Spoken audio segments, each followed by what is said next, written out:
ನಾವು ಈ ಬೆರೋಯದ ಕ್ರೈಸ್ತರ ಥರ ಅಥವಾ ಯಹೂದ್ಯರ ಥರ ಜನರ ಥರ ನಾವು ಇರಬೇಕು. ಕೆಲವೊಮ್ಮೆಲ್ಲ ಯಾವಾಗಲೂ ಈ ಬೆರೋಯದ ಜನರು ಅವರೇನು ಮಾಡಿದರು ಅಂದರೆ, ಪೌಲ ಬೋಧನೆ ಮಾಡಿದ ತಕ್ಷಣ ಅದನ್ನು ಒಪ್ಕೊಳ್ಳಿಲ್ಲ. ಅವರು ಪೌಲ ಮಾಡ್ತಾ ಇರುವ ಈ ಗಾಸ್ಪೆಲ್, ಈ ಶುಭ ಸಂದೇಶ, ಈ ಬೋಧನೆ, ಈ ವಿಷಯ ಪವಿತ್ರ ಗ್ರಂಥಕ್ಕೆ ಅನುಗುಣವಾಗಿದೆಯಾ ಅಂತ ಪರೀಕ್ಷೆ ಮಾಡಿ ತಗೊಳ್ತಾ ಇದ್ರು. ಆ್ಯಕ್ಟ್ಸ್ ಆಫ್ ದಿ ಅಪೋಸ್ಟಲ್ಸಲ್ಲಿದೆ. ಏನೋ ಹೇಳ್ತೀನಿ ಅಂತ ಕೆಲವರು ನೋಡ್ತಾ ಇದ್ದಾರೆ ಪಾಪ. ಪ್ರೇಷಿತರ ಕಾರ್ಯಕಲಾಪದಲ್ಲಿದೆ 17-11 10ರಿಂದ ಓದಿ. 17ನೇ ಅಧ್ಯಾಯ, acts of the apostle chapter 17. ಭಕ್ತ ವಿಶ್ವಾಸಿಗಳು ಪೌಲ ಮತ್ತು ಸೀಲರನ್ನು ರಾತ್ರಿಯಲ್ಲೇ ಬೆರೋಯ ಎಂಬ ಊರಿಗೆ ಕಳುಹಿಸಿಬಿಟ್ಟರು. ಇವರು ಆ ಊರನ್ನು ತಲುಪಿದ್ದೇ ಯಹೂದ್ಯರ ಪ್ರಾರ್ಥನಾ ಮಂದಿರಕ್ಕೆ ಹೋದರು. ಅಲ್ಲಿನ ಯಹೂದ್ಯರು ಥೆಸಲೋನಿಕದ ಜನರಿಗಿಂತ ವಿಶಾಲ ಮನೋಭಾವವುಳ್ಳವರು. ಶುಭ ಸಂದೇಶವನ್ನು ಅತ್ಯಾಸಕ್ತಿಯಿಂದ ಸ್ವಾಗತಿಸಿದರು. ಅದು ಪವಿತ್ರ ಗ್ರಂಥಕ್ಕೆ ಅನುಗುಣವಾಗಿದೆಯೇ ಎಂದು ತಿಳಿದುಕೊಳ್ಳಲು ಪ್ರತಿದಿನವೂ ಅಧ್ಯಯನ ಮಾಡತೊಡಗಿದರು. ನಾವು ಈ ರೀತಿ ಆಗಬೇಕು. ಈ ಬೆರೋಯದ ವಿಶ್ವಾಸಿಗಳ ಥರ ಆಗಬೇಕು. ಯಾವಾಗಲೂ ಹಾಗಿದ್ರೂ ಒಳ್ಳೆಯದೇ. ಹೇಳುವಂಥ ವಿಷಯ ಪವಿತ್ರ ಗ್ರಂಥಕ್ಕೆ ಅನುಗುಣವಾಗಿದೆಯಾ? ಆವಾಗ ಅವರಿಗಿದ್ದ ಪವಿತ್ರ ಗ್ರಂಥ ಅನ್ನೋದು ಹಳೆ ಒಡಂಬಡಿಕೆಯ ಪುಸ್ತಕಗಳು ಮಾತ್ರ. ಆವಾಗ ಅವರಿಗಿದ್ದ ಪವಿತ್ರ ಗ್ರಂಥ ಯಾವುದು? ಹಳೆ ಒಡಂಬಡಿಕೆಯ 39 ಬುಕ್ಸ್ ಅಲ್ವಾ? ಆ 39 ಪುಸ್ತಕಗಳು ಮಾತ್ರನೇ ಅವರಿಗಿದ್ದಿದ್ದು. ಅವರು ಈ ಪವಿತ್ರ ಗ್ರಂಥಕ್ಕೆ, ಅದು ಇದ್ದಿದ್ದು ಈ ಸುರುಳಿಗಳಲ್ಲಿ, ಅಧ್ಯಾಯ ವಾಕ್ಯ ಅದು ಇರಲಿಲ್ಲ, ಸುರುಳಿಗಳಲ್ಲಿತ್ತು. ಪವಿತ್ರ ಗ್ರಂಥಕ್ಕೆ ಅನುಗುಣವಾಗಿದೆಯಾ ಎಂದು ಅವರು ಅಷ್ಟು ಕಷ್ಟಪಟ್ಟು ಆ ಸುರುಳಿನೆಲ್ಲ ಓಪನ್ ಮಾಡಿ, ನಮಗೆ ಇವತ್ತು ಈಸಿಯಾಗಿ ಹುಡುಕ್ಬೋದು, ಈಗ ಹುಡುಕಿದ್ವಿ ನಾವು ಅಲ್ವಾ? ಆ್ಯಕ್ಟ್ಸ್ ಚಾಪ್ಟರ್ 17 ವರ್ಸ್ 9-10 ಅಂತ ಹುಡುಕಿದ್ವಿ, 10-11 ಅಂತ ಹುಡುಕಿದ್ವಿ, ಈಸಿ. ಆದರೆ ಅದು ಇತ್ತೀಚೆಗೆ ಬಂದಿದ್ದು ಈ ಅಧ್ಯಾಯ ವಾಕ್ಯಗಳೆಲ್ಲ. ಮೊದಲು ಅದು ಯಾವುದೂ ಇರಲಿಲ್ಲ. ಅದು ನಮ್ಗೆ ಅನುಕೂಲಕ್ಕೆ ಉಪಯೋಗ ಆಗ್ತಾಯಿದೆ. ಅದರಿಂದ ಅದು ಮುಖ್ಯ ಅಲ್ಲ ನಮಗೆ ಎಂಟೈರ್ ಬುಕ್ ಮುಖ್ಯ. ನೆನ್ಪಿಟ್ಕೊಳ್ಳಿ, ಬೈಬಲ್ ನೀವು ಓದುವಾಗ, ಸ್ಟಡಿ ಮಾಡುವಾಗ, ಬೋಧಿಸುವಾಗ ಯಾರೋ ಹೇಳ್ಬೋದು ನಿಮಗೆ, ನೀವು ವಾಕ್ಯ ಕರೆಕ್ಟ್ ಹೇಳಲಿಲ್ಲ ಅಂತ. ಹೇಳೋರು ಹೇಳಲಿ, ನೀವು ಟೆನ್ಷನ್ ಮಾಡ್ಕೊಳ್ಳಿಕ್ಕೆ ಹೋಗಬೇಡಿ. ಈಗ ನಾವು ಈ ಸ್ತುತಿ ಸ್ತೋತ್ರ ಪುಸ್ತಕ ಮಾಡಿದಾಗ ತುಂಬ ಜನ ನಮ್ಮ ಟೀಮಲ್ಲಿದ್ದವರೇ ಹೇಳಿದರು, ನೀವು ನಂಬರ್ ಹಾಕಬೇಕಾಗಿತ್ತು, ಈಸಿ ಆಗುತ್ತೆ ಅಂತಲ್ಲ. ಏನು ನಂಬರು? ಯಾವುದು? ಸ್ತುತಿ ಸ್ತೋತ್ರದ ಒಂದೊಂದು ವಾಕ್ಯ, ಶುಭ ಸಂದೇಶ ಆಧಾರಿತ ಸ್ತುತಿ ಸ್ತೋತ್ರ. ಕೊಟೇಶನ್ ಹಾಕಬೇಕಾಗಿತ್ತು ಬ್ರದರ್, ಕೊಟೇಶನ್ ಬರೀಬೇಕಾಗಿತ್ತು ಅಂತ. ಸೊ ಅಂದರೆ ನಾನು ಬರೆಯೋಕ್ಕೆ ಹೋಗಿಲ್ಲ, ಅದು ಅವಶ್ಯಕತೆ ಇರಲಿಲ್ಲ. ಏನು ಅವಶ್ಯಕತೆ ಇದೆ ಅದು ಮುಖ್ಯ. ಯೇಸು ಸ್ವಾಮಿ ಮಾತುಗಳು ಹೇಳಿ ದೇವರಿಗೆ ಸ್ತೋತ್ರ ಮಾಡೋದು ಮುಖ್ಯ ಆಗಿತ್ತು ಅಷ್ಟೇ. ನಂಬರ್ ಹೇಳೋದು ಮುಖ್ಯ ಅಲ್ಲ. ಸೊ ನಂಬರ್ ಮನುಷ್ಯಂದು, ನೆನ್ಪಿಟ್ಕೊಳ್ಳಿ, ನಂಬರ್ ಮನುಷ್ಯಂದು. ಅಧ್ಯಾಯ 1 ವಾಕ್ಯ 3 ನಂಬರ್ ಕೊಟ್ಟಿದ್ದು ಮನುಷ್ಯ, ಹೋಲಿ ಸ್ಪಿರಿಟ್ ಅಲ್ಲ. ಹೋಲಿ ಸ್ಪಿರಿಟ್ ಅದರಲ್ಲಿರೋ ಕಂಟೆಂಟ್ಸ್ ಬರೆಸಿರೋದು. ಅದಾದಮೇಲೆ ಮನುಷ್ಯ ಅವನ ಅನುಕೂಲಕ್ಕೆ ಅದನ್ನು ಮಾಡಿಕೊಂಡ. ಏನಿವೆ ಅದು ನಮಗೆ ಬೇಡ ಈಗ, ಅದು ನಿಮಗೆ ಗೊತ್ತಿರಲಿ ಅಂತ ಹೇಳ್ತಾ ಇರೋದು. ಯಾರಾದರೂ ನಿಮಗೇನಾದರೂ ಅಧ್ಯಾಯ ಕರೆಕ್ಟ್ ಹೇಳಲಿಲ್ಲ, ವಾಕ್ಯ ಕರೆಕ್ಟ್ ನಂಬರ್ ತಪ್ಪಿ ಹೇಳಿದ್ರಿ ಅಂತ ಹೇಳಿದರೆ ಟೆನ್ಷನ್ ಮಾಡ್ಕೊಳ್ಳಿಕ್ಕೆ ಹೋಗಬೇಡಿ, ಬೈಲಿಕ್ಕೆಲ್ಲ ಹೋಗಬೇಡಿ. ನೀವು ಕೊಟೇಶನ್, ವಾಕ್ಯ ವಿಷಯ ಕರೆಕ್ಟಾಗಿ ಹೇಳಿದರೆ ಸಾಕು. ನಾನು ಹೆದರಬೇಡ, ನಾನು ನಿನ್ನೊಂದಿಗಿದ್ದೇನೆ, ಭಯಪಡಬೇಡ, ಶಕ್ತಿ ನೀಡುವೆ ಎಂದು ಯೆಶಾಯ ಪ್ರವಾದಿ ಪುಸ್ತಕದಲ್ಲಿ ದೇವರು ಬರೆದಿದ್ದಾರೆ, ಅಷ್ಟೇ ಹೇಳಿ ಸಾಕು. ನಿಮ್ಗೆ 41ನೇ ಅಧ್ಯಾಯ 10ನೇ ವಾಕ್ಯ ಗೊತ್ತಿಲ್ಲದಿದ್ರೂ ಪರವಾಗಿಲ್ಲ. ಅಥವಾ 41ನೇ ಅಧ್ಯಾಯ ಅಥವಾ ಹೇಳೋದ್ರ ಬದಲು 45ನೇ ಅಧ್ಯಾಯ 25ನೇ ವಾಕ್ಯ ಅಂತ ಹೇಳಿಬಿಟ್ರಿ ಅಂತ ಹೇಳ್ಬಿಟ್ಟು ಏನೋ ಮಹಾ ಅಪರಾಧ ಏನಾಗೋದು ಇಲ್ಲ. ತಪ್ಪೇನಾಗುತ್ತೆ ಅಂದರೆ ಹುಡ್ಕೋನಿಗೆ ಸಿಗೋದಿಲ್ಲ ಅಷ್ಟೇ. ಅದಲ್ಲದೆ ಮಹಾಪಾಪನೋ ಅಪರಾಧನೂ ಏನಾಗೋದಿಲ್ಲ. ನೀವು ಹೇಳೋ ವಿಷಯ ಕರೆಕ್ಟಾಗಿ ಇದೆಯಲ್ಲ ವಾಕ್ಯ, ಅದು ಮುಖ್ಯ. ಸೊ ಅದರಿಂದ ಇವರು ನಮ್ಮ ಥರ ಈಸಿಯಾಗಿ, ಈಗ ನಾವು ಮೊಬೈಲ್ ಫೋನ್ ಗೂಗಲಲ್ಲಿ ಹೊಡೆದ್ರೆ ಎಲ್ಲ ಟಕ್ ಟಕ್ ಟಕ್ ಟಕ್ ಅಂತ ಬೇಗ ಸೆಕೆಂಡಲ್ಲಿ ಬರುತ್ತೆ.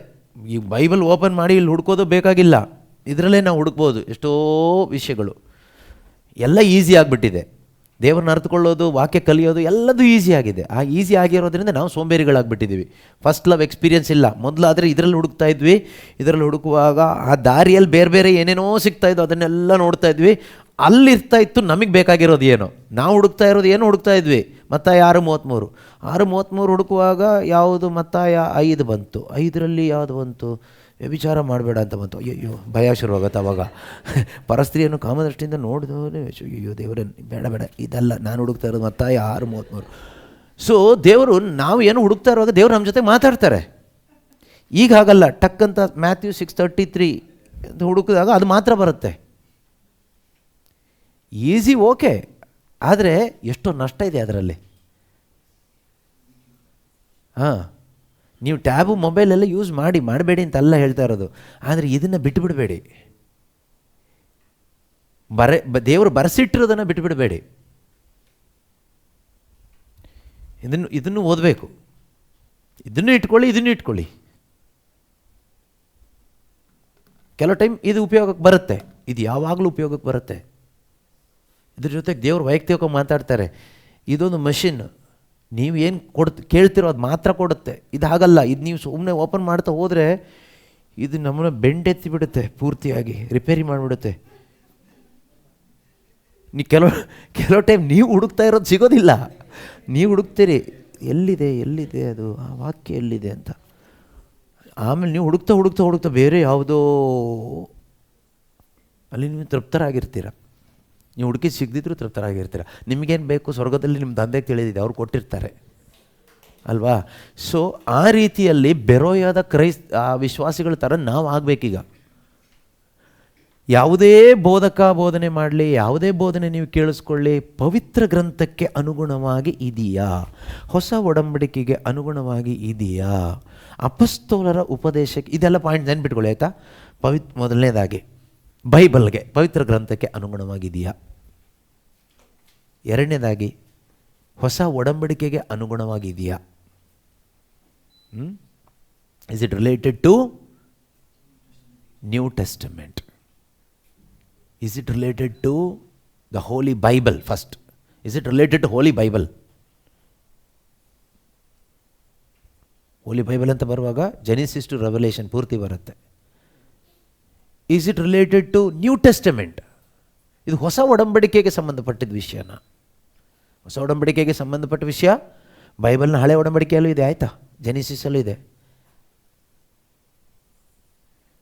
ನಾವು ಥಿಂಕ್ ಮಾಡಬೇಕಾಗಿರೋದು, this message is related to new testament, ಹೊಸ ಒಡಂಬಡಿಕೆಗೆ ಸಂಬಂಧಪಟ್ಟಿದೆಯೋ ಇಲ್ವೋ.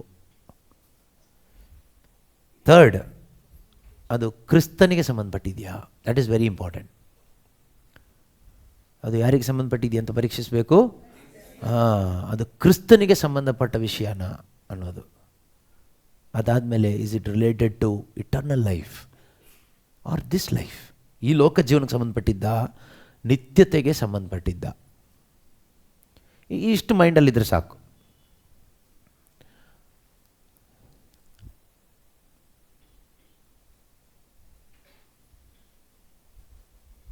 ಇಷ್ಟು ನಮ್ಮ ಮೈಂಡಲ್ಲಿದ್ದರೆ ಸಾಕು.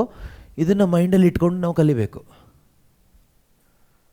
ಯಾರೇ ಬೋಧನೆ ಮಾಡಲಿ, ಏನೇ ಹೇಳಲಿ, ಇದರಲ್ಲಿ ಕ್ರಿಸ್ತನಿಗೆ ಸಂಬಂಧಪಟ್ಟ ವಿಷಯ ಇದೆಯಾ, ನಿತ್ಯತೆಗೆ ಸಂಬಂಧಪಟ್ಟ ವಿಷಯ ಇದೆಯಾ, ಹೊಸ ಒಡಂಬಡಿಕೆಗೆ ಸಂಬಂಧಪಟ್ಟ ವಿಷಯ ಇದೆಯಾ, ಅಥವಾ ಎಂಟೈರ್ ಗಾಡ್ ಬೈಬಲ್ ಇದಕ್ಕೆ ಸಂಬಂಧಪಟ್ಟ ವಿಷಯನ, ಅಥವಾ ಕೇವಲ ಸಮಾಜಕ್ಕೆ ಮಾತ್ರ ಸಂಬಂಧಪಟ್ಟಿದ್ದ, ಸ್ವಾರ್ಥಕ್ಕೆ ಮಾತ್ರ ಸಂಬಂಧಪಟ್ಟಿದ್ದ. ಈಗ ಕೆಲವೊಂದು ಟೈಮ್ ನಾವು ಕೇಳಿಸ್ಕೊಳ್ತೀವಿ ಬರೀ ಸೌಖ್ಯಕ್ಕೆ ಸಂಬಂಧಪಟ್ಟ ವಿಷಯ ಮಾತ್ರ. ಅದು ಯಾವುದಕ್ಕೆ ಸಂಬಂಧಪಟ್ಟಿದೆ? ಬೈಬಲ್ಗೆ ಸಂಬಂಧಪಟ್ಟಿದೆಯಾ, ಕ್ರಿಸ್ತನಿಗೆ ಸಂಬಂಧಪಟ್ಟಿದೆಯಾ, ನಿತ್ಯತೆಗೆ ಸಂಬಂಧಪಟ್ಟಿದೆಯಾ, ಯಾವುದಕ್ಕೆ ಸಂಬಂಧಪಟ್ಟಿದೆ? ಯಾವುದಕ್ಕೂ ಸಂಬಂಧನೇ ಇಲ್ಲ. ಅದು ನಿನ್ನ ಸೌಖ್ಯಕ್ಕೆ ಮಾತ್ರ ಸಂಬಂಧಪಟ್ಟಿದ್ದು, ನೆನ್ಪಿಟ್ಕೊಳ್ಳಿ.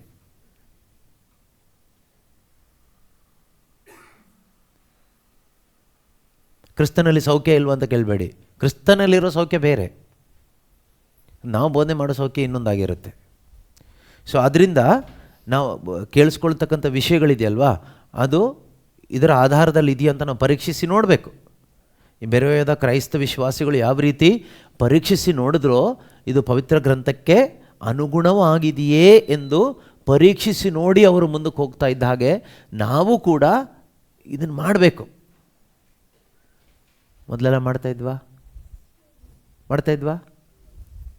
ಇದ್ವಿ. ಈಗ ಬಿಟ್ಬಿಟ್ಟಿದ್ದೀವಿ. ಫಸ್ಟ್ ಲವ್ ಇಲ್ಲ, ಮೊದಲ ಪ್ರೀತಿ ಈಗ ಇಲ್ಲ. ನಾನು ಬೈಬಲ್ ಮಾತ್ರ ಮೊದಲು. ಈಗ ನಾನು ಬೈಬಲ್ ಇರುತ್ತೆ, ಇಲ್ಲ ಅಂತಲ್ಲ. ಬೈಬಲ್ ಎಲ್ಲಿರುತ್ತೆ ಕೇಳಿದ್ರೆ ಬ್ಯಾಗಲ್ಲಿರುತ್ತೆ. ಬೈಬಲ್ ಇರುತ್ತೆ ಎಲ್ಲೊಂದು ಟೇಬಲಲ್ಲೋ, ಬ್ಯಾಗಲ್ಲೋ, ಗಾಡಿಯಲ್ಲೋ, ಡಿಕ್ಕಿಯಲ್ಲೋ, ಎಲ್ಲ ಒಂದು ಕಡೆ ಬೈಬಲ್ ಇರುತ್ತೆ. ಬೈಬಲ್ ಇಲ್ಲದೆ ಇರಲ್ಲ.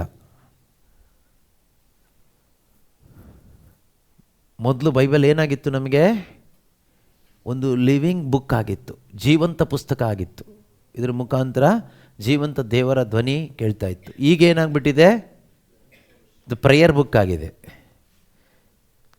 Prayer book, religious book. ಅಂದರೆ ನಮ್ಮ ಧಾರ್ಮಿಕ ಕಾರ್ಯಗಳಿಗೆ ಅದನ್ನು ಉಪಯೋಗಿಸ್ತೀವಿ.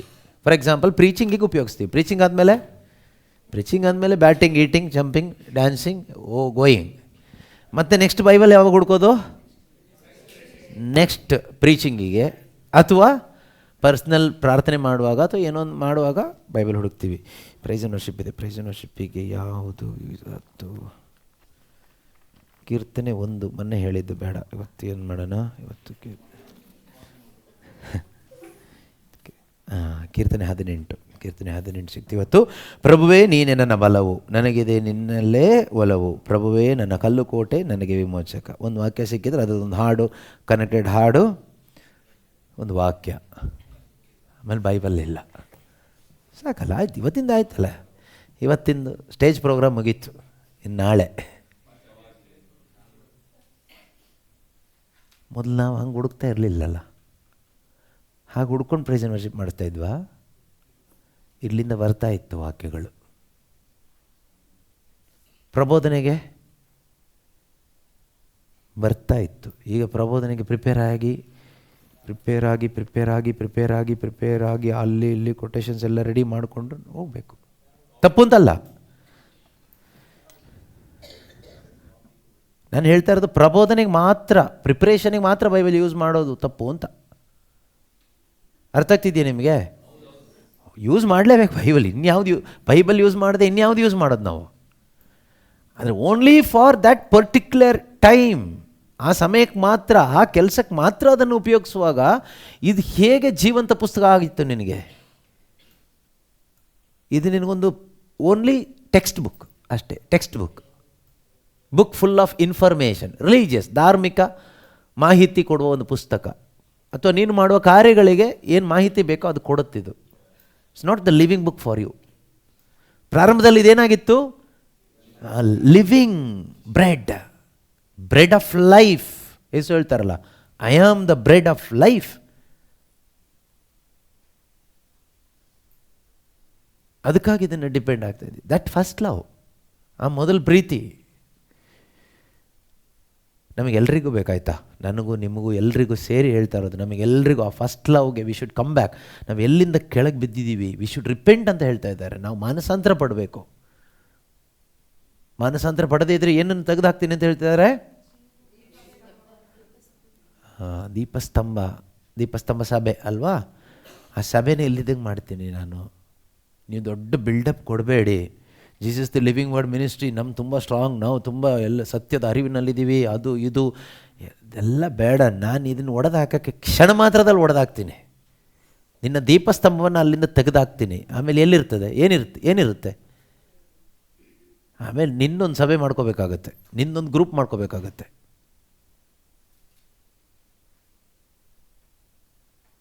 ಇಂಟ್ರೊಡಕ್ಷನ್ ಹೆಂಗೆ ಕೊಡ್ತಿದ್ದಾರೆ ಜೀಸಸ್ ಆ ಸಭೆಗೆ ಗೊತ್ತಾ? ಓದಿ ನೋಡೋಣ ಸ್ಟಾರ್ಟಿಂಗ್ ವಾಕ್ಯ. ಸೊ ಒಂದೊಂದು ಸಭೆಗೂ ಒಂದೊಂದು ರೀತಿ ಅವರು ಇಂಟ್ರಡಕ್ಷನ್ ಕೊಡ್ತಾ ಇದ್ದಾರೆ. ಓಕೆ, ಅವ್ರು ಇಂಟ್ರಡ್ಯೂಸ್ ಮಾಡುವಾಗ ಒಂದೊಂದು ಸಭೆಗೂ ಒಂದೊಂದು ರೀತಿ ಮಾಡ್ತಿದ್ದಾರೆ. ಅದು ಒಂದು ದಿವಸ ನಾವು ಅದು ಧ್ಯಾನ ಮಾಡೋಣ. ಓಕೆ, 7 ಚರ್ಚಸ್ ಬಗ್ಗೆ ಧ್ಯಾನ ಮಾಡೋಣ. ಯಾವಾಗ ನೋಡೋಣ ಯಾವಾಗ ಅಂತ. ಈ ಸದ್ಯಕ್ಕೆ ಈ ಒಂದು ಚರ್ಚದ ಸ್ವಲ್ಪ ಮಾತ್ರ ಧ್ಯಾನ ಮಾಡೋಣ. ಎಫೆಸದಲ್ಲಿರುವ ಶ್ರೀ ಸಭೆಯ ದೂತನಿಗೆ ಹೀಗೆ ಬರೆ. ಹೇಗೆ ಬರೆ? 7 ನಕ್ಷತ್ರಗಳನ್ನು ತನ್ನ ಬಲಗೈಯಲ್ಲಿ ಹಿಡಿದಿರುವಾತನು. 7 ನಕ್ಷತ್ರಗಳನ್ನು ತನ್ನ ಬಲಗೈಯಲ್ಲಿ ಹಿಡಿದಿರುವಾತನು. ಇದೊಂದು ಎಷ್ಟೊಂದು ಪ್ರೀತಿಯ ಮಾತುಗಳು ನೋಡಿ. ನಕ್ಷತ್ರ ಅನ್ನೋದು 7 ಸಭಾ ಪಾಲಕರ ಬಗ್ಗೆ, 7 ಸಭೆಯ ದೂತರು, pastors of the church are the elders of the church are the bishop of the church. ನೀವು ಏನಾದರೂ ತಗೊಳ್ಳಿ, ಬಿಷಪ್, ಪಾಸ್ಟರ್, ಎಲ್ಡರ್ ಅಂದರೆ ಸಭಾಪಾಲಕ, ಸಭೆಯ ಮುಖಂಡ, ಸಭಾ ಹಿರಿಯ, ಸಭೆಯ ನೇತೃತ್ವ ವಹಿಸಿದವನು. ಇವರು ನಕ್ಷತ್ರಗಳು. ಇವರು ನಕ್ಷತ್ರಗಳು. 7 ನಕ್ಷತ್ರಗಳನ್ನು ಕೈಯಲ್ಲಿ ಹಿಡ್ಕೊಂಡಿದ್ದಾರೆ ದೇವರು. ಒಂದೊಂದು ಸಭಾ ಪಾಲಕನು ಕೂಡ ದೇವರ ಕೈಯಲ್ಲಿದ್ದಾರೆ. ನೀವೊಂದು ಸಭೆಗೆ ಪಾಲಕರಾಗಿದ್ದರೆ ನೀವು ದೇವರ ಕೈಯಲ್ಲಿದ್ದೀರಿ. ಓಕೆ, ದೇವರು ಎಷ್ಟೊಂದು ಯಾವ ರೀತಿ ಇಂಟ್ರಡ್ಯೂಸ್ ಮಾಡ್ತಿದ್ದಾರೆ ನೋಡಿ. ಜೀಸಸ್ 7 ನಕ್ಷತ್ರಗಳನ್ನು ಕೈಯಲ್ಲಿ ಹಿಡಿದುಕೊಂಡಿರುವವನು, 7 ಚಿನ್ನದ ದೀಪಸ್ತಂಭಗಳ ನಡುವೆ ನಡೆದುವಾತನು, 7 ಚಿನ್ನದ ದೀಪಸ್ತಂಭಗಳ ನಡುವೆ ನಡೆದಾಡುವಾತನು. ಹಾಗಾದರೆ ಇಲ್ಲಿ ಸೂಚಿಸಲಾದ ಏಷ್ಯಾ ಮೈನರ್ನ 7 ಸಭೆಗಳಲ್ವಾ, ಈ 7 ಸಭೆಗಳ ಮಧ್ಯೆ ಅವರು ನಡೆದಾಡ್ತಾ ಇದ್ದಾರಂತೆ. ಹಾಗಾದರೆ ಈ ಪ್ರಪಂಚದಲ್ಲಿ ಇವತ್ತು 7 ಅಲ್ಲ 7,000 ಇರ್ಬೋದು. ಪ್ರತಿಯೊಂದು ಸಭೆಗಳ ಮಧ್ಯದಲ್ಲೂ ಯೇಸು ಸ್ವಾಮಿ ನಡೆದಾಡ್ತಾ ಇದ್ದಾರೆ. ನಮ್ಮದೊಂದು ಸಭೆ ಅಂತ ನೀವು ತಗೊಳ್ಳೋದಾದರೆ ನಮ್ಮ ಸಭೆ ಮಧ್ಯದಲ್ಲಿ ಯೇಸು ಸ್ವಾಮಿ ನಡೆದಾಡ್ತಾರೆ. Every day he is walking. ಏದೇನು ತೋಟದಲ್ಲಿ ಯಾವ ರೀತಿ ಆದಮ್ ಮತ್ತು ಹವ್ವಳ ಜೊತೆಯಲ್ಲಿ ದೇವರು ಪ್ರತಿದಿನ ನಡೆದಾಡ್ತಾ ಇದ್ದರು, ಅದೇ ರೀತಿಯಲ್ಲಿ ಈಗಲೂ ಕೂಡ ಆತನ ಸಭೆಯ ಮಧ್ಯದಲ್ಲಿ ಆತನು ನಡೆದಾಡ್ತಾ ಇದ್ದಾನೆ. ಇದು ಈ ದೀಪಸ್ತಂಭ ಸಭೆಯನ್ನು ಸೂಚಿಸ್ತದೆ ಅಂತ ಹಿಂದಿನ ವಾಕ್ಯದಲ್ಲಿ ಇದೆ ಅಲ್ವಾ. ನಿಮ್ಮಂತ ಕನ್ಫ್ಯೂಷನ್ ಆಗಬೇಡಿ. ಇವರು ಯಾವುದೋ ಒಂದು ಸಭೆ, ಅದು ಹೇಗೆ ಸಭೆ ಆಗುತ್ತೆ ಅಂತೆಲ್ಲ ನಿಮ್ಮ ಮೈಂಡಲ್ಲಿ ಇರ್ಬೋದು. 1ನೇ ಅಧ್ಯಾಯದಲ್ಲಿ ಕೊನೆಯಲ್ಲಿದೆ ನೋಡಿ, ಲಾಸ್ಟಲ್ಲಿ. ಆ 7 ನಕ್ಷತ್ರಗಳು 7 ಸಭೆಗಳ ದೂತರನ್ನು ಸೂಚಿಸುತ್ತವೆ. 7 ನಕ್ಷತ್ರಗಳು, ಯೇಸು ಸ್ವಾಮಿ ಕೈಯಲ್ಲಿ 7 ನಕ್ಷತ್ರಗಳು ಅಂತ ಇದೆಯಲ್ವಾ. ಆ 7 ನಕ್ಷತ್ರಗಳು ಏನನ್ನು ಸೂಚಿಸ್ತದೆ? 7 ಸಭಾ ಪಾಲಕರನ್ನ. ಆ 7 ಇದ್ದಿದ್ದ ಅಂತೆಲ್ಲ ಕೇಳಬೇಡಿ. ನಾನು ಹೇಳಿದಲ್ಲಿ 7 ಇಸ್ ದ ಪರ್ಫೆಕ್ಟ್ ನಂಬರ್ ಅಂತ. ಅಂದರೆ ಯೂನಿವರ್ಸಲ್ಲಿ ತಗೋಬೋದು, ಅದನ್ನು ಸಾರ್ವತ್ರಿಕವಾಗಿ ತಗೋಬೋದು. ಸಾರ್ವತ್ರಿಕವಾಗಿ ಅಂದರೆ 7 ಅಂದರೆ ಎಲ್ಲದು ಬಂತು, ಎಲ್ಲ ಸಭೆಗಳು ಬಂತು ಅದರಲ್ಲಿ. ಇವತ್ತು ಅದು 70,000 ಇರ್ಬೋದು, ಎಷ್ಟೇ ಇರ್ಬೋದು. 2 3 ನನ್ನ ನಾಮದಲ್ಲಿ ಇರುವಂಥ ಸಭೆಗಳು, ಅಥವಾ 1 15 20, ಅದು ಸಂಖ್ಯೆ ನಮಗೆ ಮುಖ್ಯ ಅಲ್ಲ. ವಿಶ್ವಾಸಿಗಳು ಒಟ್ಟಾಗಿರ್ತಕ್ಕಂಥದ್ದು. ಸೊ ಪ್ರತಿಯೊಂದು ಸಭಾ ಪಾಲಕ ಯಾರ ಕೈಯಲ್ಲಿದ್ದಾರೆ? ಯೇಸುವಿನ ಕೈಯಲ್ಲಿದ್ದಾರೆ. ದೇವರ ಪ್ರೀತಿ ಅದು. ಮಾತ್ರ ಅಲ್ಲ, 7 ಸ್ತಂಭಗಳು ಏನಪ್ಪ? 7 ಚಿನ್ನದ ದೀಪಸ್ತಂಭಗಳು 7 ಸಭೆಗಳನ್ನು ಸೂಚಿಸುತ್ತವೆ. 7 ಸಭೆಗಳನ್ನು ಸೂಚಿಸ್ತದೆ. ಹಾಗಾದರೆ ಒಂದೊಂದು ದೀಪಸ್ತಂಭನ ಒಂದೊಂದು ಸಭೆ ಸೂಚಿಸ್ತದೆ. ಆಯಿತಾ? ಈಗ ಎಫೆಸದ ಪತ್ರಿಕೆಯಲ್ಲಿ ಇದು ಸಭೆಗೆ ಹೇಳುವುದೇನು?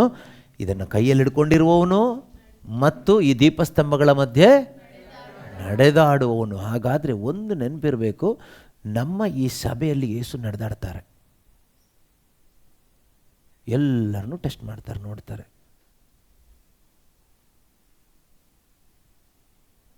ನೋಡುವಾಗ ಯೇಸು ಗೊತ್ತಾಗಿದ್ದೇನು? ಎಫೆಸ ಸಭೆಯಲ್ಲಿ ಹೀಗೆ ನಡೆದಾಡುವಾಗ ಯೇಸು ಗೊತ್ತಾದಂಥ ವಿಷಯ ಏನು ಗೊತ್ತಾ?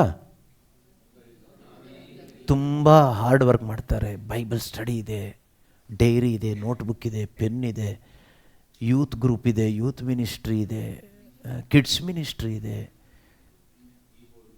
ಕೀಬೋರ್ಡು, ಒಂದೊಂದು ಊರಿಗೆ ಒಂದೊಂದು ಕೀಬೋರ್ಡಿಸ್ಟ್ಗಳು ಜಾಸ್ತಿ ಇದ್ದಾರೆ. ಪ್ರೀಚರ್ಸ್ಗಳು ರೀಜನಲ್ ಪ್ರೀಚರ್ಸ್ ಆಗ್ತಾಯಿದ್ದಾರೆ. ಈಗ ಎಲ್ಲ ರೀಜನ್ಸಲ್ಲೂ preachers, singers, worship leaders, fasting prayer, special task force for Christ. ಆಮೇಲೆ ಪ್ರಾರ್ಥನೆ ಹಾಲ್ ರೆಡಿ ಆಗ್ತಾಯಿದೆ. ಮಿನಿಸ್ಟ್ರಿಗಂತ ಬಸ್ ಇದೆ, ಅದು ಮೂಲೆ ಗುಂಪಾಗಿದೆ, ಕಾರಿದೆ, ಏನೇನೋ ಇದೆ, ಸುಮಾರೆಲ್ಲ ಇದೆ. ಹಾರ್ಡ್ ವರ್ಕ್ ಮಾಡೋರಿದ್ದಾರೆ, ಅಡುಗೆ ಮಾಡೋರಿದ್ದಾರೆ, ಅಡುಗೆ ಬಡಿಸೋರಿದ್ದಾರೆ, ಪಾತ್ರೆ ತೊಳೆಯೋರಿದ್ದಾರೆ. ಎಂತೆಂಥ ಏನಿಲ್ಲ ಇದೆಲ್ಲ ಯೇಸು ಗಮನಿಸ್ತಾ ಇದ್ದಾರೆ. ಆಯಿತಾ? ಯೇಸು ಹೀಗೆ ನೋಡುವಾಗ ಫಸ್ಟ್ ಲವ್ ಯಾರಲ್ಲೂ ಇಲ್ಲ. All are busy. ಜೀಸಸ್ ಹೀಗೆ ನಾಕಿಂಗ್ ಶೋಲ್ಡ್ರ್ ಮೇಲೆ ಹೊಡೆದ್ರೆ, ಈಗ ಸೆಷನ್ ರೆಡಿ ಆಗ್ತಾಯಿದ್ದೀನಿ, ಸುಮ್ಮನೆ ರೀ, ಸೆಷನ್ಗೆ ವರ್ಷಿಪಿಗೆ ರೆಡಿ ಆಗ್ತಾಯಿದ್ದೀನಿ ರೀ, ವರ್ಷಿಪಿಗೆ ರೆಡಿ ಆಗಿ ಈ ನಾಟಕ ಸ್ಟೇಜ್ ಮೇಲೆ ಬರೋಕ್ಕೆ ರೆಡಿ ಆಗೋ ಥರ ವರ್ಷಿಪಿಗೆ ರೆಡಿ ಆಗೋದು.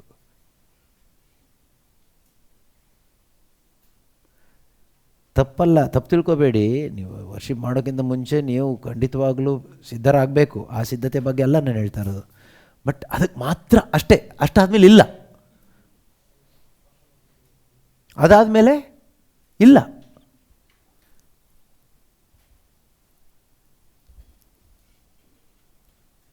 ನಮ್ಮ ವರ್ಷಿಪ್ ಲೀಡರ್ಸ್ ಎಲ್ಲ ಹೇಗಾಗಿದ್ದೀವಿ? ಪ್ರೀಚರ್ಸು, ವರ್ಷಿಪ್ ಲೀಡರ್ಸ್ ಎಲ್ಲ ಹೇಗಾಗಿದ್ದೀವಿ?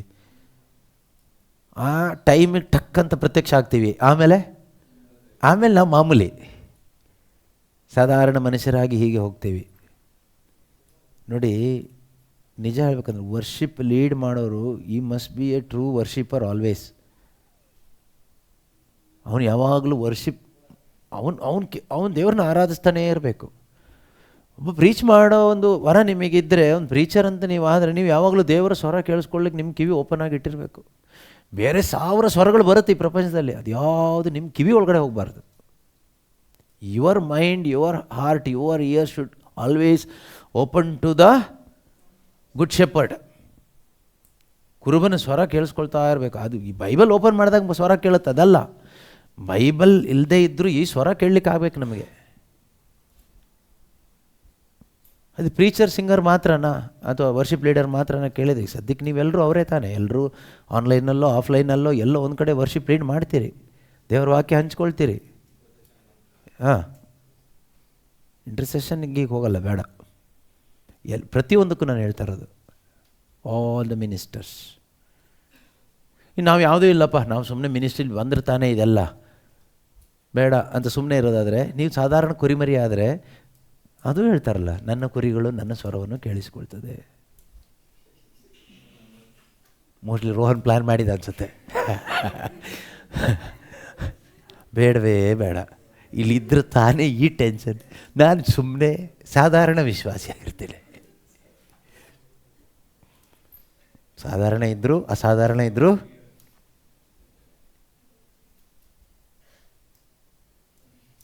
ನಾನು ಸಾಧಾರಣ ಕುರಿಮರಿ ಆಗಿರ್ತೀನಿ ಅಂದರೆ ಪರವಾಗಿಲ್ಲ, ಕುರಿಮರಿಯಾಗಿಯೇ ಇರೋಣ. ಎಲ್ಲಿದ್ದರೂ ಕುರುಬನ ಸ್ವರ ಕೇಳಿ ನಾವು ಹಿಂಬಾಲಿಸೋರಾಗಬೇಕು.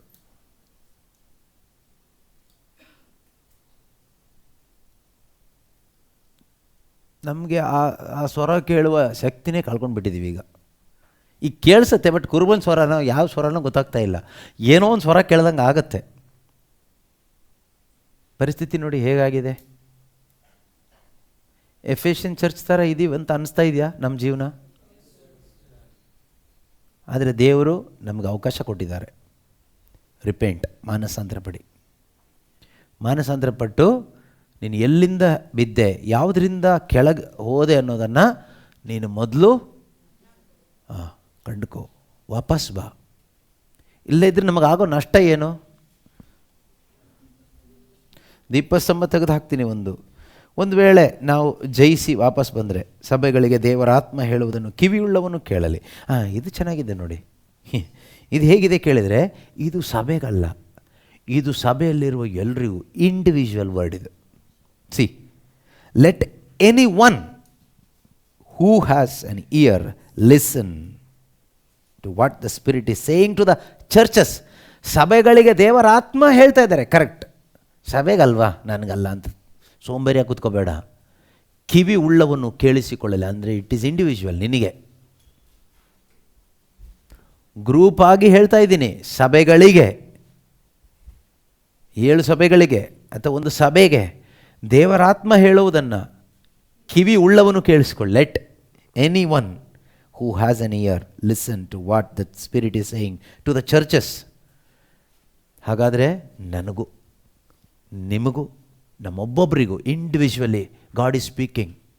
ವೈಯಕ್ತಿಕವಾಗಿ ದೇವರು ಮಾತಾಡ್ತಾ ಇದ್ದಾರೆ. ಸಭೆಗಂತ ತಗೊಂಡು ನೀವು ಮೋಸ ಹೋಗಬೇಡಿ. ಇದು ನಿನಗೆ, ಸಭೆಗಲ್ಲ, ಸಭೆಗಳಿಗೇ ಹೇಳ್ತಾ ಇರೋದು. ಬಟ್ ನಿನಗೂ ನನಗೂ, this is for the church, this is for 7 churches. No, ಸಭೆಗಳಿಗೆ ದೇವರಾತ್ಮ ಹೇಳುವುದನ್ನು ಕಿವಿಯುಳ್ಳವನು ಕೇಳಿಸ್ಕೊ, ನಿನಗೂ ನನಗೂ. That means every one should hear, pay attention to what the spirit is saying to the churches. It's not to the churches alone but to me. ಸಭೆಗಳಿಗೆ ಮಾತ್ರ ಅಲ್ಲ, ನನಗೂ ಹೇಳ್ತಾ ಇದ್ದಾರೆ. ಟು ಎವ್ರಿ ಒನ್, ನೋಡಿ ಅಲ್ಲೂ ಹೇಳ್ತಾ ಇದ್ದಾರೆ, ಎವ್ರಿ ಒನ್. ಸಿ, ದೇವರು ಇದರಿಂದ ನಮಗೇನು ಅರ್ಥ ಆಗುತ್ತೆ ಗೊತ್ತಾ? ಪ್ರತಿ ಒಬ್ಬ ವ್ಯಕ್ತಿ ಬಗ್ಗೆನೂ ದೇವರು ಕಾಳಜಿ ಇರುವವರು. ಗ್ರೂಪ್ ಬಗ್ಗೆ ಕಾಳಜಿ ಇರುವ ದೇವರಲ್ಲ. ಗ್ರೂಪ್ ಬಗ್ಗೆ ಕಾಳಜಿ ಇಲ್ಲ ಅಂತಲ್ಲ, ನಾವು ಥಿಂಕ್ ಮಾಡೋದು ದೇವರಿಗೆ ಅವರ ಸಭೆ ಬಗ್ಗೆ ತುಂಬ ಕಾಳಜಿ, ಅದನ್ನು ನಾವು ಒಂದು ಸಭೆ ಅಂತ ದೊಡ್ಡಕ್ಕೆ ತಗೊಳ್ತೀವಿ. ಅಲ್ಲ, ದೇವರಿಗೆ ಇಂಡಿವಿಜುವಲ್ ಕಾಳಜಿ ಇದೆ.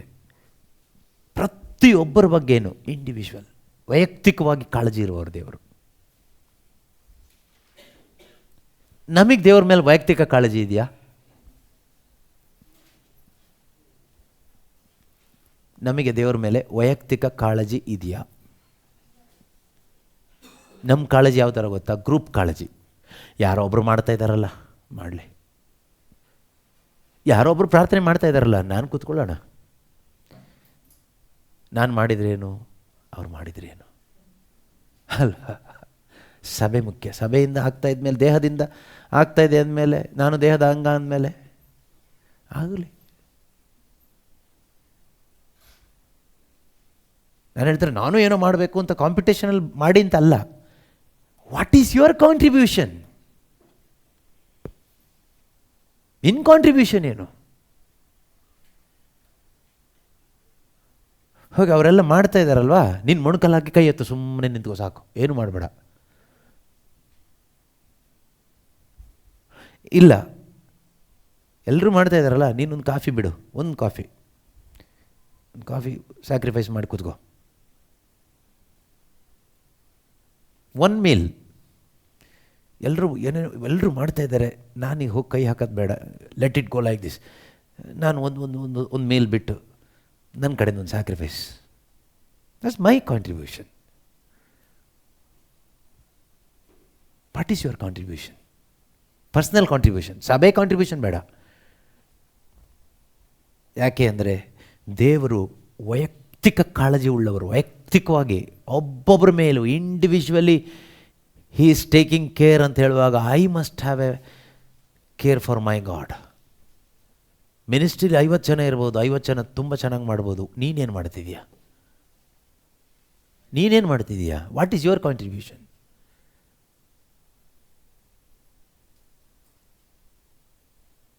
ಎಲ್ಲರೂ ಮಾಡ್ತಾ ಇದ್ದಾರಲ್ಲ ಬ್ರದರ್, ಅದಕ್ಕೆ ನಾನು ಸುಮ್ಮನೆ ಇದ್ದೆ. ದೇವರು ನಿನ್ನ ವಿಷಯದಲ್ಲಿ ಸುಮ್ಮನೆ ಇದ್ದಾರಾ? ನೀನು ಒಬ್ಬನೇ ಇದ್ದಿದ್ರು ನಿನಗೋಸ್ಕರ ತ್ಯಾಗ ಮಾಡ್ತಾ ಇರಲಿಲ್ವಾ ಪ್ರಾಣ? ನೀನು ಒಬ್ಬಳೇ ಇದ್ದಿದ್ರು ನಿನಗೋಸ್ಕರ ರಕ್ತ ಸುರಿಸ್ತಾ ಇರಲಿಲ್ವಾ? Why don't we take it like that? ಇಲ್ಲಿ ಒಬ್ಬರ ಹತ್ರನೇ ಮಾತಾಡ್ತಾ ಇದ್ದಾರೆ. To every one who ಕಾನ್ಕರ್ಸ್.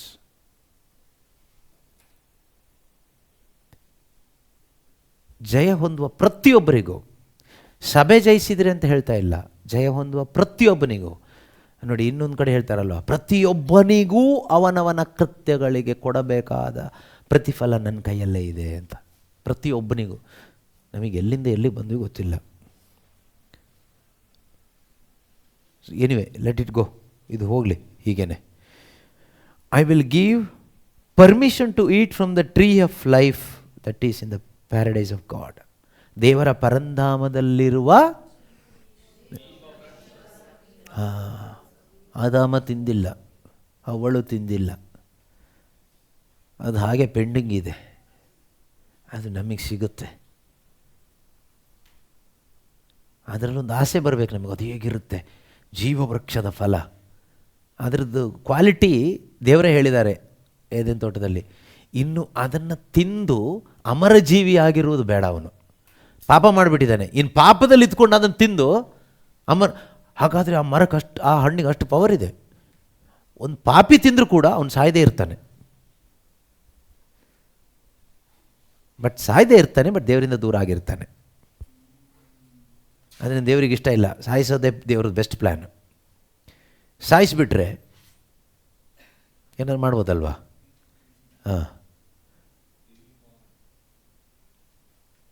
ಸಾಯೋಕ್ಕಿಂತ ಮುಂಚಿತವಾಗಿ ನಾನು ಸಾಯ್ದೇನೆ, ನಾನು ಸಾಯೋ ಹೋಗಿ ದೇವರು ಮಾಡಿದ್ರು ಪುತ್ರನ ಮುಖಾಂತರ. So that I can eat the fruit from the tree of life. ಆ ಒಂದು ಜೀವವೃಕ್ಷದ ಹಣ್ಣು ತಿನ್ನಲಿಕ್ಕೆ ನಾನು ಸಾಯ್ದೇನೆ, ನನ್ನನ್ನು ಕ್ರಿಸ್ತನಲ್ಲಿ ಸಾಯಿಸಿ ಆ ಹಣ್ಣು ತಿನ್ನುವ ಒಂದು ಅವಕಾಶ ಮಾಡಿಕೊಟ್ರು. ಎಂಥ ಒಂದು ಸೌಭಾಗ್ಯ ನಮಗೆ ದೇವರು ಕೊಟ್ಟಿದ್ದು. ನಾವು ಮಾಡಿದ ಪಾಪಕ್ಕೆ ನಮ್ಮನ್ನೇ ಸಾಯಿಸ್ತಾ ಹೋದರೆ ನಾವು ಯಾರೂ ಕೂಡ ತಿನ್ನೋಕ್ಕಾಗಲ್ಲ. ಸೊ ಒಳ್ಳೆ ದೇವರಲ್ವಾ? ಸೊ ಜಯಿಸಿದವರಿಗೆ ಈ ಸೌಭಾಗ್ಯ. ಎನಿವೆ, ಹೇಳ್ತಾ ಒಂದು ವಿಷಯ ಕನೆಕ್ಟ್ ಮಾಡಿಬಿಡೋಣ ಇದರಲ್ಲೇ ತಗೊಂಡೋಗಿ. ಶುಭ ಸಂದೇಶ ಸಾರುವಾಗ ಅನ್ಯರಿಗೆ ಅಥವಾ ಗೊತ್ತಿಲ್ಲದೆ ಇರೋರಿಗೆ, ದೇವರ ವಾಕ್ಯ ಗೊತ್ತಿಲ್ಲದವ್ರಿಗೆ, ಕ್ರಿಸ್ತನ ಅರಿವಿಲ್ಲದವರಿಗೆ ಸಾರುವಾಗ ನೀವು ಈ ಟೇಸ್ಟೇ ಕೊಡಬೇಕಾಗಿರೋದು. ಏನು ಸಿಗುತ್ತೆ ಕೇಳಿದರೆ ಇದು ಸಿಗುತ್ತೆ. ಈ ರೀತಿ ನಿತ್ಯತೆಗೆ ಸಂಬಂಧಪಟ್ಟಿದ್ದು, ಔಟ್ ಆಫ್ ಟೈಮ್. ಇದು ಕಾಲದ ಒಳಗಡೆ ಬರುತ್ತಾ? ಇದು ಈ ಹಣ್ಣು ಸಿಗೋದು ಈ ಲೋಕದಲ್ಲಿ ಸಿಗುತ್ತಾ? ಇಲ್ಲ. ಇದು ಲೌಕಿಕ ಆಶೀರ್ವಾದನ ಅಲ್ಲ. ಇಲ್ಲಿ ನೋಡಿ, ದೇವರ ಪರಂಧಾಮದಲ್ಲಿ. ಯಾರ ಪರಂಧಾಮದಲ್ಲಿ? ದೇವರ ತೋಟ. ಅದು ಹೆಂಗಿರುತ್ತೆ ನೋಡಬೇಕು ಅಂತ ಆಸೆ ಇರಬೇಕು ನಮಗೆ. ಅದೆಲ್ಲ ಇದೆಯಾ? ಇಲ್ಲದೇ ಇದ್ರೆ ಇಲ್ಲಿ ಯಾಕೆ ದೇವ್ರು ಸುಳ್ಳು ಹೇಳ್ತಾರ? ನಮಗೊಂದು ಆಸೆ ಬರಲಿ ಅಲ್ವಾ? ಇದು ಆಸೆ ಬರುತ್ತಾ ನಮಗೆ ಕೇಳಿದರೆ? ಇದು ಬರುತ್ತಾ ಅನ್ನೋದಕ್ಕಿಂತ ಬರ್ಸೋ ನೀನಲ್ಲ, ನೀನು ಶುಭ ಸಂದೇಶ ಸಾರು. ಆಸೆ ನಾನು ಬರೆಸ್ತೀನಿ ಅಂತ ದೇವ್ರು ಹೇಳ್ತಾರೆ. ನೀನು ಬಿತ್ತನೆ ಮಾಡೋದಷ್ಟೇ ನಿನ್ನ ಕೆಲಸ. ಈ ಬೀಜದಲ್ಲಿ ತೆಂಗಿನ ಮರ ಎಲ್ಲಿದೆ? ತೆಂಗಿನಕಾಯಿ ಹಿಡ್ಕೊಂಡು ಇದ್ರಲ್ಲಿ ತೆಂಗಿನಕಾಯಿಗಳು ಎಲ್ಲಿದೆ? ತೆಂಗಿನ ಗರಿಗಳಿದೆಯಾ ಅಂತ ಹೇಳ್ತಾರೆ. ಎಲ್ಲಿದೆ ತೆಂಗಿನ ಗರಿ? ಇದೆಯಾ? ನೀವು ಒಂದು ತೆಂಗಿನಕಾಯಿ ಹಿಡ್ಕೊಂಡು ನೋಡಿದ್ರೆ ಅದ್ರಲ್ಲಿ ತೆಂಗಿನ ಗರಿ ಕಾಣಿಸುತ್ತಾ? 10 ತೆಂಗಿನ ಮರ ಇದೆ ಅಂತ ಹೇಳಿದರು, 10 ತೆಂಗಿನ ಮರ ಕಾಣಿಸುತ್ತಾ? 10,000 ತೆಂಗಿನಕಾಯಿ ಅಂತ ಹೇಳಿದರು, ಇದೊಂದು ಕಾಯಿ ಕೊಟ್ಬಿಟ್ಟು ಇದರಲ್ಲಿ ಇದೆಲ್ಲ ಇದೆ ಅಂತ. ಎಲ್ಲಿದೆ? ಯಾವ ಬುದ್ಧಿವಂತರ ಹತ್ರ ತಗೊಂಡೋಗಿ ಕಂಡುಹಿಡಿತೀರಿ? ಎಲ್ಲಿ ಪ್ರಪಂಚದಲ್ಲಿ ಯಾವ ಯೂನಿವರ್ಸಿಟಿ ಕೊಟ್ಟರು, ಸೈಂಟಿಸ್ಟ್ ಹತ್ರ ಕೊಟ್ಟರು, ಇದರಲ್ಲಿ ತೆಂಗಿನಕಾಯಿಯಲ್ಲಿ ಒಂದಿಷ್ಟು ಚಿಪ್ಪು, ಏನಂತಾರೆ ಅದಕ್ಕೆ, ನಾರು, ಓಕೆ, ಒಳಗಡೆದು ವೈಟ್ ಮಲಾಯಿ, ಹಾಂ, ತೆಂಗಿನಕಾಯಿ ಆ ತಿನ್ನೋ ಪೋರ್ಷನ್ನು, ಗಟ್ಟಿ ತಿನ್ಲಿಕ್ಕೆ ಆಗದೆ ಇರೋದು ಹೊರಗಡೆದು ಕತ್ತ ನಾರು ಅಂತಿರಲ್ಲ ಅದು, ಇನ್ನೀರು. ಇಷ್ಟು ಬಿಟ್ಟರೆ ಬೇರೆ ಯಾರಿಗೂ ಏನು ಕಂಡುಹಿಡಿಯೋಕ್ಕಾಗಲ್ಲ. ದೇವ್ರು ಹೇಳ್ತಾರೆ ಇದ್ರಲ್ಲಿ ತೆಂಗಿನ ತೋಟನೇ ಇದೆ ತಗೋ ಅಂತ.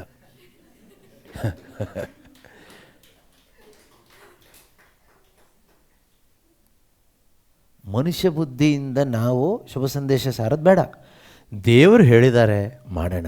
ಬಂಡೆಗೆ ತಗೊಂಡೋಗಿ ಹೊಡಿ ನಿನ್ನ ಕೋಲಲ್ಲಿ ಅಂದರು. ಹೋಗಿ ಹೊಡಿಯೋದಷ್ಟೇ. ಆಮೇಲೆ ನೀರು ಬರ್ಸೋದು ಅವ್ರಿಗೆ ಬಿಟ್ಟಿತ್ತು. ನಾವು ಒಬ್ಬರ ಪರಿಸ್ಥಿತಿ ನೋಡಿ ಅಲ್ಲ ಶುಭ ಸಂದೇಶ ಸಾರಬೇಕಾಗಿರೋದು, ಅವರ ಸ್ಟೇಟ್ ಆಫ್ ಲೈಫ್ ನೋಡಿ, ಆತ್ಮ ನೋಡಿ, ಹೊರಗಡೆ ಪರಿಸ್ಥಿತಿ ನೋಡಿ ಅಲ್ಲ. ನೋಡಿ, ಇದು ಎಷ್ಟೋ ಜನಕ್ಕೆ ಅರ್ಥ ಆಗಿರೋದ್ರಿಂದ ಅವರು ಒಂದು ಮನೆ ಬಿಡಲ್ಲ. ಕೆಲವರೆಲ್ಲ ಶುಭ ಸಂದೇಶ ಸಾರೋರು.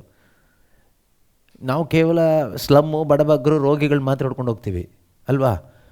ಎಷ್ಟೋ ಜನ ನೋಡಿ, ದೊಡ್ಡ ಶ್ರೀಮಂತರನ್ನು ಬಿಡಲ್ಲ, ರಾಜಕಾರಣಿಗಳನ್ನ ಬಿಡಲ್ಲ, ಫಿಲ್ಮ್ ಇಂಡಸ್ಟ್ರಿ ಅವ್ರನ್ನೂ ಬಿಡೋದಿಲ್ಲ, ಕಾರಲ್ಲಿ ಹೋಗೋರನ್ನೂ ಬಿಡಲ್ಲ, ಮರ್ಸಿಡಿಸ್ ಇದ್ದವ್ರನ್ನೂ ಬಿಡೋದಿಲ್ಲ, ಬಿಸ್ನೆಸ್ ಮ್ಯಾನ್ನೂ ಬಿಡೋದಿಲ್ಲ. ಎಲ್ಲ ಕಡೆಗೆ ಗಾಸ್ಪಲ್ ರೀಚ್ ಮಾಡ್ತಾರೆ. ಯಾಕೆ?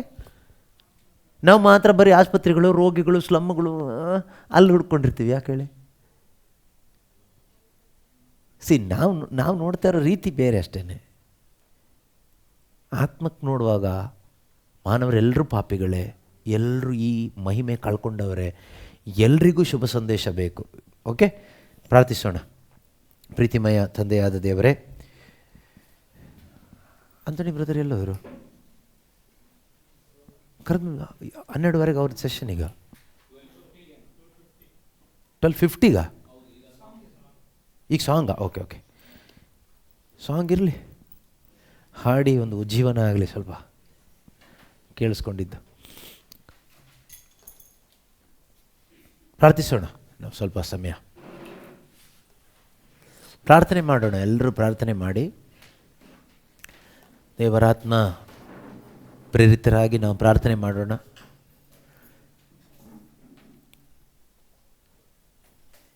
ದೇವರ ವಾಕ್ಯ ಹೇಳುವ ಹಾಗೆ, ನನ್ನ ಆಲೋಚನೆಗಳು ನಿಮ್ಮ ಆಲೋಚನೆಗಳಂತೆ ಅಲ್ಲ, ನನ್ನ ಮಾರ್ಗಗಳು ನಿಮ್ಮ ಮಾರ್ಗಗಳಂತೆ ಅಲ್ಲ ಅಂತ ಯೇಸು ಸ್ವಾಮಿ ಹೇಳಿದ್ದಾರೆ. ಸೊ ನಾವು ಒಂದು ಆಲೋಚನೆ ಇಟ್ಕೊಂಡು ಕೂತ್ಕೊಂಡಿರ್ತೀವಿ, ಪ್ರಾರ್ಥಿಸ್ತೀವಿ. ಆದರೆ ದೇವರ ಆಲೋಚನೆಗಳು ಅದು ಯಾವತ್ತಿದ್ರೂ ಕೂಡ ನಮ್ಮನ್ನು ನಿತ್ಯತೆಗೆ ಕರೆದುಕೊಂಡು ಹೋಗುವಂಥ ಆಲೋಚನೆಗಳಾಗಿರ್ತದೆ. 1 ಕೊರಿಂಥಿ 1:9 ವಾಕ್ಯ ಹೇಳುತ್ತೆ, ಕ್ರಿಸ್ತ ಯೇಸುವಿನ ಅನ್ಯೋನ್ಯತೆಗೆ ದೇವರು ನಮ್ಮನ್ನು ಕರೆದಿರೋದು. ದೇವರು ನಮ್ಮನ್ನು ಕರೆದಿರೋದು ಈ ಲೋಕದಲ್ಲಿ ಭೌತಿಕವಾದ ಯಾವುದೋ ಒಂದು ಒಳಿತನ್ನ ಪಡ್ಕೊಳ್ಳಿಕ್ಕಲ್ಲ, ಕ್ರಿಸ್ತ ಯೇಸುವಿನ ಅನ್ಯೋನ್ಯತೆಗೆ, ಆ ಸ್ವರ್ಗರಾಜ್ಯದ ಸೌಭಾಗ್ಯದಲ್ಲಿ ಭಾಗಿಗಳಾಗಲಿಕ್ಕೆ, ಅವರ ಮಹಿಮೆಯಲ್ಲೂ ಸೌಭಾಗ್ಯದಲ್ಲೂ ಭಾಗಿಯಾಗಲಿಕ್ಕೆ. ಆ ಸೌಭಾಗ್ಯ ಏನು? ಆ ಮಹಿಮೆ ಏನು? What is that glory? What is that inheritance? ಪೌಲರು ಎಫೆಸ ಸಭೆಗೆ ಪ್ರಾರ್ಥಿಸಿದ ಹಾಗೆ ನಾವು ಪ್ರಾರ್ಥನೆ ಮಾಡೋಣ ಪ್ರಿಯರೇ. ದೇವ ಜನರಲ್ಲಿ ಇರಿಸಿರುವ ಸೌಭಾಗ್ಯ ಎಂಥದ್ದು ಎಂದು, ಲಭಿಸುವ ಭರವಸೆಯ ಭಾಗ್ಯ ಎಂಥದ್ದು ಎಂದು ಪಿತನೇ ಪ್ರತಿಯೊಬ್ಬರು ಅರಿತುಕೊಳ್ಳುವಂತೆ ಆಗಲಪ್ಪ. ನಾವು ಸಾರುವಂತಹ ಶುಭ ಸಂದೇಶದ ಮುಖಾಂತರವಾಗಿ ಅಪ್ಪ ನಿನ್ನ ಮಹಿಮೆ ಪ್ರಕಟವಾಗಲಿ ಅಪ್ಪ, ನಿನ್ನ ತೇಜಸ್ಸು ಪ್ರಕಟವಾಗಲಿ ಅಪ್ಪ. ಎಷ್ಟೋ ಜನರು ನಿನ್ನ ಶುಭ ಸಂದೇಶವನ್ನು ಆಲಿಸಿ ಈ ಲೋಕದ ಮಹಿಮೆಯನ್ನ, ಲೋಕದ ಸುಖವನ್ನ, ಲೋಕದ ಶ್ರೀಮಂತಿಕೆಯನ್ನ, ಲೋಕದಲ್ಲಿ ಅವರ ಶರೀರದಲ್ಲಿರುವಂತಹ ಜೀವವನ್ನು ಕೂಡ ತೊರೆದು ನಿನಗಾಗಿ ನಿನ್ನ ಹಿಂದೆ ಓಡಿ ಬಂದಿದ್ದಾರೆ ಸ್ವಾಮಿ. ಲೋಕದ ಮಾನುಷಿಕ ಕಣ್ಣು ಕಾಣದ, ಕಿವಿ ಕೇಳದ, ಮನಸ್ಸು ಗ್ರಹಿಸದ ಯಾವುದೋ ಒಂದು ಅದ್ಭುತ ಅವರನ್ನ ಸ್ಪರ್ಶಿಸಿದೆ. ಅದೇ ಅದ್ಭುತ ನಮ್ಮಲ್ಲಿ ಉಂಟಾಗಲಿ ಅಪ್ಪ. ಮನುಷ್ಯ ಕಲ್ಪನೆಗೂ ಮೀರಿದ, ಮನುಷ್ಯ ಜ್ಞಾನಕ್ಕೂ ಬುದ್ಧಿಗೂ ಮೀರಿದ, ಮನುಷ್ಯನ ಸಕಲ ಅರಿವಿಗೂ ಮೀರಿದಂತಹ ಕ್ರಿಸ್ತನ ಮಹಿಮೆ, ಪರಲೋಕದ ರಹಸ್ಯಗಳು, ದೈವ ಜ್ಞಾನವಾದ ಯೇಸು ಸ್ವಾಮಿ ನಮ್ಮೊಬ್ಬೊಬ್ಬರ ಹೃದಯಗಳಲ್ಲಿ ಕಾಣುವಂತೆ ಆಗಲಿ ಅಪ್ಪ, ಅನುಭವಿಸುವಂತೆ ಆಗಲಿ ಅಪ್ಪ. ಪರಿಶುದ್ಧಾತ್ಮನೇ, ಈ ನಿನ್ನ ಕಾರ್ಯ ನಮ್ಮಲ್ಲಿ ನೆರವೇರುವುದಕ್ಕಾಗಿ ಸ್ತೋತ್ರ ಮಾಡ್ತಾ ಇದ್ದೇವೆ. Thank you Lord. ಆ ಮೊದಲಿದ್ದ ಪ್ರೀತಿಗೆ ದೇವರೇ ನೀವು ನಮ್ಮನ್ನು ಕರೀತಾ ಇದ್ದೀರಿ ಸ್ವಾಮಿ. ಈ ಒಂದು ಸಮಯದಲ್ಲಿ ಪ್ರಾರ್ಥನೆಯಲ್ಲೂ ಕೂಡ ಮೊದಲ ಪ್ರೀತಿಗೆ ಬಂದು ನಿನ್ನ ಸ್ವರವನ್ನು ಆಲಿಸಬೇಕು, ನಿನ್ನ ಸಾನ್ನಿಧ್ಯವನ್ನು ಅನುಭವಿಸಬೇಕು, ನಿನ್ನ ಸಾನ್ನಿಧ್ಯದಲ್ಲೇ ನಾನು ಬದುಕಬೇಕು ಎಂಬ ತವಕ ಬರಲಿ ಅಪ್ಪ. Thank you Holy Spirit, thank you Jesus. ಯೇಸುವೆ, ಪವಿತ್ರ ಬೈಬಲ್ ಪುಸ್ತಕವನ್ನ ಜೀವ ಕೊಡುವ ಜೀವಂತ ಒಂದು ರೊಟ್ಟಿಯಾಗಿ, ಜೀವವುಳ್ಳ ರೊಟ್ಟಿಯಾಗಿ, ಅದರಲ್ಲಿರುವ ಒಂದೊಂದು ವಾಕ್ಯಗಳು ನಮ್ಮೊಂದಿಗೆ ಮಾತನಾಡುವುದಾಗಿ ಕರ್ತನೆ, ಒಂದು ನೂತನ ಅನುಭವ ಪ್ರತಿಯೊಬ್ಬರು ಪಡೆದುಕೊಳ್ಳುವಂತೆ ಆಗಲಿ ಅಪ್ಪ. ನಿನ್ನ ವಾಕ್ಯವನ್ನು ಬಿಟ್ಟು ಬದುಕಿದ ಒಂದೊಂದು ಕ್ಷಣಕ್ಕಾಗಿ ನಿನ್ನಲ್ಲಿ ಕ್ಷಮೆ ಯಾಚಿಸ್ತಾ ಇದ್ದೇವಪ್ಪ. Forgive us Lord. ಆ ಮೊದಲ ಪ್ರೀತಿ ಇಲ್ಲದೆ ಜೀವಿಸಿದ ಜೀವಿತಕ್ಕಾಗಿ ನಮ್ಮನ್ನು ಕ್ಷಮಿಸಿರಿ ಕರ್ತನೆ. Thank you Holy Spirit. Fill us Lord with the power.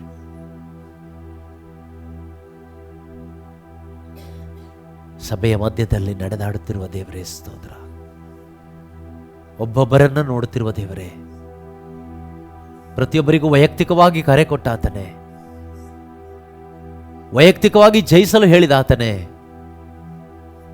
ಜಯ ಹೊಂದಿದವನಿಗೆ, ಜಯ ಹೊಂದಿದವಳಿಗೆ ಸನ್ಮಾನಿಸುವಂತ ದೇವರೇ, ತಕ್ಕ ಪ್ರತಿಕ್ರಿಯೆ ಪ್ರತಿಫಲವನ್ನು ಕೊಡುವಂತ ದೇವರೇ ಸ್ತೋತ್ರ ಅಪ್ಪ. ಜಯಿಸಲು ಬೇಕಾದ ಆತ್ಮನನ್ನು ನೀವು ಕೊಟ್ಟಿದ್ದಕ್ಕಾಗಿ ಸ್ತೋತ್ರ. ಆ ಪವಿತ್ರಾತ್ಮನ ಮುಖಾಂತರ, ಆ ಶಕ್ತಿಯ ಮುಖಾಂತರ ಸರ್ವವನ್ನು ಸಾಧಿಸಲು ನಾವು ಸಮರ್ಥರಾಗುವಂತೆ ಮಾಡಿದಕ್ಕಾಗಿ ಸ್ತೋತ್ರ ಅಪ್ಪ. Thank you Holy Spirit. Thank you Jesus for the Holy Spirit Lord. Hallelujah. ಯೇಸುವೇ ಸ್ತೋತ್ರ, ಸ್ತೋತ್ರ, ಸ್ತೋತ್ರ. ಕರ್ತನೇ, ಒಬ್ಬೊಬ್ಬರ ಹೃದಯದಲ್ಲಿ ನೀವು ಕಾರ್ಯ ಮಾಡ್ತಾ ಇದ್ದೀರಿ, ಅದಕ್ಕಾಗಿ ಸ್ತೋತ್ರ. ನಮ್ಮ ಹೃದಯದಲ್ಲಿರ್ತಕ್ಕಂಥ ಒಣಗಿದ ಅವಸ್ಥೆಗಳು ದೂರವಾಗ್ತಾ ಇದೆ, ಅದಕ್ಕಾಗಿ ಸ್ತೋತ್ರ ಅಪ್ಪ. ನಮ್ಮ ಮನೋನೇತ್ರಗಳು ತೆರೆಯಲ್ಪಡ್ತಾ ಇದೆ, ಅದಕ್ಕಾಗಿ ಸ್ತೋತ್ರ ಅಪ್ಪ. Thank you lord.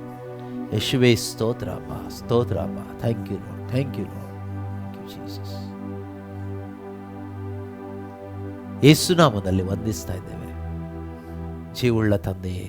Amen, amen. Praise the lord.